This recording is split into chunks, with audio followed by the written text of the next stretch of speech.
What's up, everyone? Welcome to the VR Link interview. Today we have Carbon Studios' Jacob Panda and Peter. Thank you for joining us, guys. Yeah, thanks for having us. Yeah, glad to hear you again. Nice, man. Yeah, it's good to see you again as well. Salsa, thanks for being here, man. We are obviously here to talk about The Wizard's Dark Times, the sequel to the Wizard's game. Last time we spoke was at Gamescom, which seems an absolute lifetime away now. I can't believe we was all standing so close to each other talking. Crazy, man. Crazy. Able to shake hands and all of that business. So we are now getting closer to the release of the Dark Times. What can you tell us information-wise about this game? Because it was the best-looking demo at Gamescom that I played. That's awesome. That's awesome to hear. Like, Dark Times are really the refined version of the Wizards, but since the really good feedback from Gamescom, we decided to extend the scope of the project so that it's similar in length to the Wizards, but we're dropping in a whole lot of fun features, VR exclusive features such as climbing and other fun mechanics. Right. Okay. Yeah. Because I mean, all your weapons as well, in particular, you've definitely done more of a focus on, I'd say, action and environment. The environments, for sure, it was like they were alive. That's one of the things that stood out to me the most when I was playing it. The world seemed alive.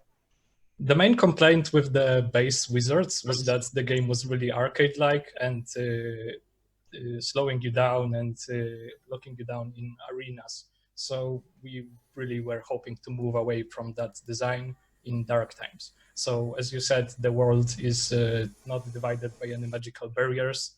You are just walking through and enjoying a grand adventure from the beginning to an end. Yeah, and the thing that I think stands out the most in Dark Times compared to the previous installments are the spells. We got some feedback from players that in the first game the spells were just means to deal damage. So now we went further and added all those elements into the spells. So as you saw on the Gamescom footage, you can freeze enemies with the ice ball finally.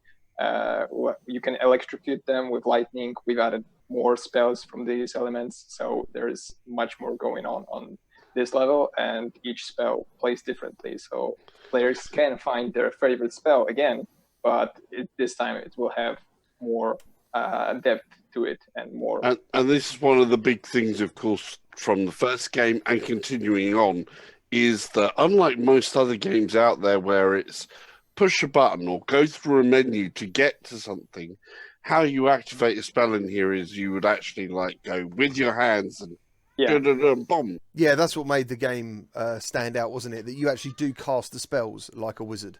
You have to make the movements. Yeah, the longer you play, the better you get, really. So so if anyone liked the gestures from first game, they'll be even better in Dark Times, and there will be more of those gestures also. What is the time frame in the universe of this game? Yeah, it's a sequel. It happens after the events of the first game. It's a whole new, a brand new adventure, really, with a whole new plot, new characters, new enemies, and new regions. Yeah, so kind of there like are some similarities. For example, the narrator, Aurelius, stays with us. Some spells are almost the same as in the first game. For example, the gestures for Fireball and the Crossbow are the same, but their mechanics are expanded. Yeah. But yeah, it's a full-grown sequel.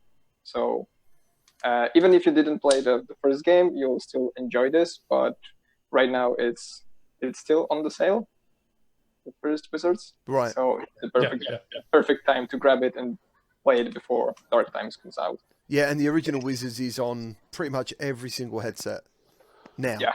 It's everywhere. And obviously it comes to the Quest as well, most recently. Yeah, that's right. Yeah. Yeah, cool. What platforms are we expecting the Dark Times on? I mean, at launch and then through its life cycle? Yeah, so it's definitely launching on June 4th on PC VR, so Steam, Oculus Rift, Viveport, but also there's an Oculus Quest version coming later this year. Still, the date is still to be determined. However, PSVR is still a future possibility. It's not set in stone. Yeah. Right. Okay. What's the reason for that? Is there any particular reason for the PSVR being one of the last ones, a possibility? The main reason is really time, because we are launching Dark Times very soon, but this is not the end for Carbon Studio, and a lot of exciting stuff is coming in 2020 from us. On the Oculus, and you've obviously mentioned Quest on the way, will that be a cross-buy or not, or is it straight up? Yeah, we are fighting to make cross-buy happen, because we think it's good for the players, and it's just as a player myself, I appreciate cross-buy existing. So yeah, and we've seen a lot of people being thankful for the cross-buy for the base Wizards. So the Dark Times, I mean, does it seem like a version 2 of the first game? It looks. Yeah, well, when we started, we wanted it to make like the Wizards 1.5, but for the development, we wanted to add and change so many things that it's definitely like the proper the Wizards 2.0. Nice. Right now. The artwork in this game, you've really put a lot of attention into that. You know, lots of detail going on. So did you, when you was making the game, did you suddenly just like think, right, we need to double down our efforts because people were so pleased, like you were saying, with the demo, that you thought, right, we've obviously got something very good here. We need to make this very special. Yeah, this, and also we wanted to improve on the base game. We will always compare Dark Times to the original Wizards, which was like the first project we tried, and that was developed for a longer time. So we wanted to improve on that. And then when we heard all this feedback about the demo, that it's looking very good, it's very detailed, and people enjoyed it. So we really wanted to push that even further. So the game will look great on the release. And I'm already astounded what our graphics are doing, and they're very passionate about it, and they want to make it as pretty as possible. Experience it with some spells, and right now we settle on that the swords will break on one hit, but they freeze the enemy instantly. So that's very, very powerful. Yeah. Because combine that with some other spells and environmental hazards, it's pretty much instant kill for most enemies. So we didn't want to make it weaker so that you can use it a couple of times. But right now it's a single hit, but it freezes the enemy and he cannot do anything, so he's hopeless. So what elemental spells have we got in this one?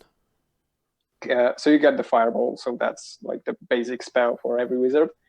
You've got the frostbow, which is ice element, lightning, which was also in the base game, arcane, which is like the magical element, and we got one final that was also shown in the trailer, so I maybe can say that this is a radiant element, so opposing to the shadows and the dark elements of the game.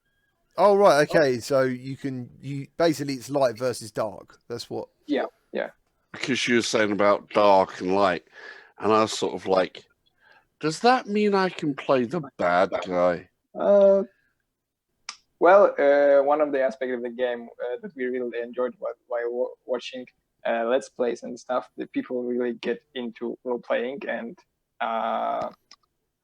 their gestures, their mimics, let's say, VR mimics, were very on point. So I guess you can be the evil guy who destroys everything, kills every enemy, and just... I don't get to do like the big evil laugh and go, I'm going to destroy the world type of thing.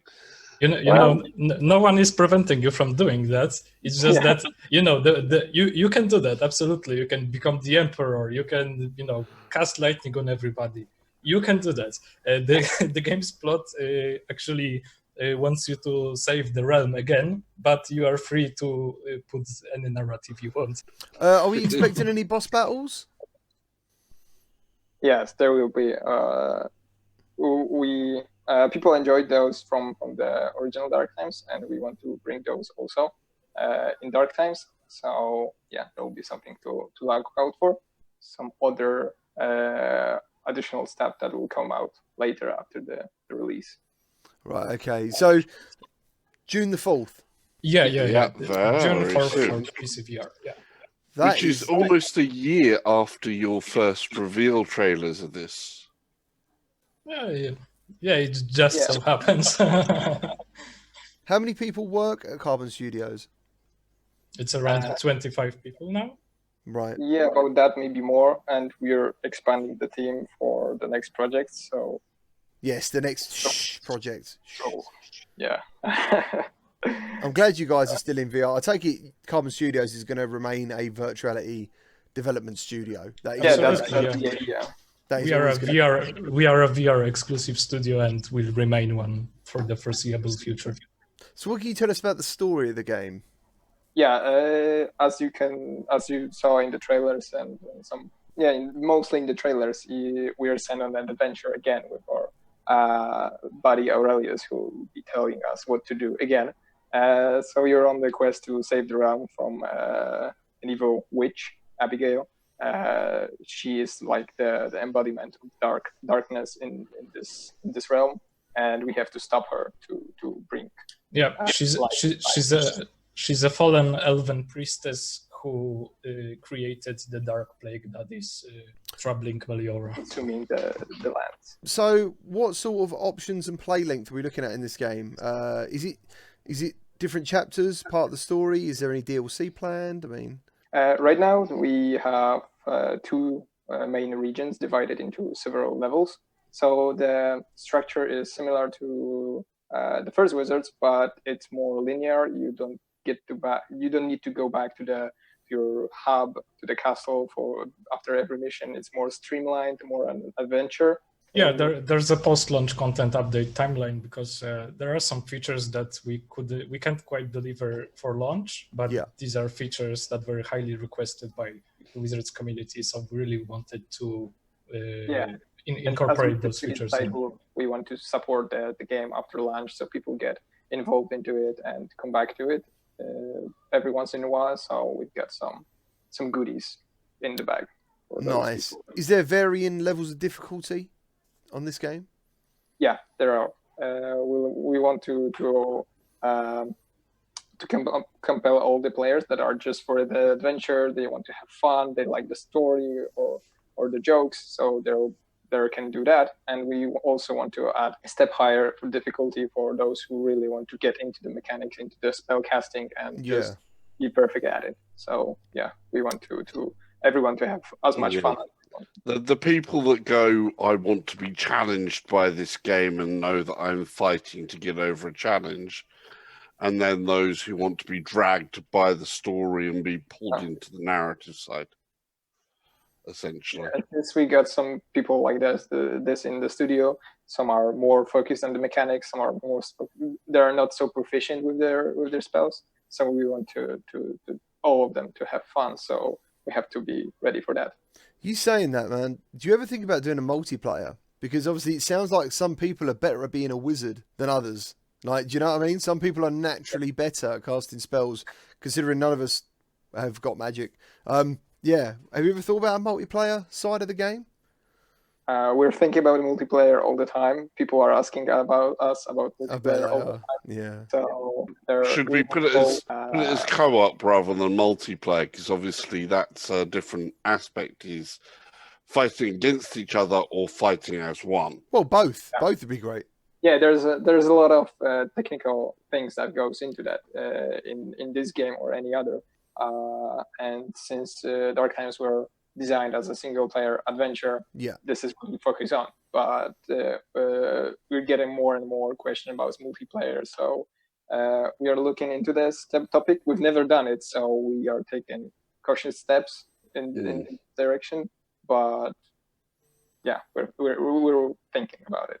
Okay, sorry, Pete, you was going to say something, I think, or was it? I just wanted to say that the game has natural progression, so you will be unlocking spells along the way, and you will be really looking for sources of power to unlock the next spells in your arsenal.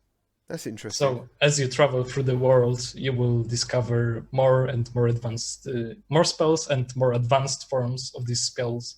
So you'll be able to face different challenges later on. Has a retail price been announced, or are you still thinking about that, or do you know what it is? Dark Times will be available for $24.99. Nice. Yeah. So that'll be about in the UK around the £20 mark as well. Yes, but I also have some great news for fans of the Wizards and owners of the Wizards on Steam, because we are also preparing a launch discount for Dark Times and a bundle with the base Wizards. So if you own the base Wizards, you will be able to get a hefty discount on launch day. Is there anything that's happened in the year that's actually reshaped how you are working on the development of this overall, like, in terms of graphics, optimization, and technology that's available to you? Well, that's a great question. And actually, it touches a lot of aspects of game development, since the engine that we're working on, Unreal, has plenty of updates going on constantly. So there are things that allow us to get even more fidelity out of the graphics and optimization. We got some spells that we thought in the beginning that would work well, and after playtesting we found out that it didn't quite strike the chord. So we've reworked one of the spells, I guess, 3 or 4 times. And right now, for the final push, the outbreak of the coronavirus started, so we are all working remotely. So that's a big challenge for us. We've never done that before. So we're working hard as we can with what we've got. The good thing is, though, you guys never actually announced a release date anyway. So yeah, it was that came in handy, but it still affected us nonetheless. Oh yeah, I imagine it made it very difficult, because obviously a lot of this development's going to be based on communication. Yeah, and since our team is over 20 people, it's crucial to stay in contact and to communicate. Do you have regular meetings in the mornings and stuff? Like all get together? Yeah, we've got our leads of every department. We meet in the morning. We plan what would we do for the week with everyone from the team, and then like a global meeting twice a week with everyone. So we keep in touch and updates. The meetings are the easy part, because we can just talk like through the phone, but we don't see the people eye to eye. We don't see what they're doing exactly. So while some things works better like this remotely, some things are not. So it's good in some ways and bad in some ways. So yeah. Like we're handling it really well, I'd say, but we are missing the ability to just walk up to someone and pat them on the back and say, "Hey, I need help with this" or something. Yeah. You know, we have staying home for this. We stay in contact all the time, but it's difficult. You know, something. When you come to the Quest build, have you considered hand tracking as a pretty cool feature for making spells? Of course. Like ever since it appeared in the news, we were like, "Whoa, we have to have this in the Wizards." Like, there's our game was made for this. But you know, with the technical limitations so far, it's just not as consistent as we would like for spellcasting. Yeah. So not at this point, but this is definitely something we're interested in and researching. We are supporting all the major platforms and different headsets with different controllers. We had to come up with a system that works for all the controllers. We get a lot of questions about index finger tracking, and that would be exclusive for index. So this is on our list where we have got a lot of questions about that, but it's not the priority that will benefit for all the players. Yeah. How did you find the reception on the Quest to your game? Was it good? The Wizards? Oh, it was excellent. Like, we love Quest and we love the Quest community. That's all there is to say, really. Yeah, fantastic. Really happy with the Quest. I'm glad it done well on there, and it was a great port as well. Thanks to the Carbon Studios guys, Jacob Panda and Peter for Carbon Studios. Thank you for joining us today. Thanks.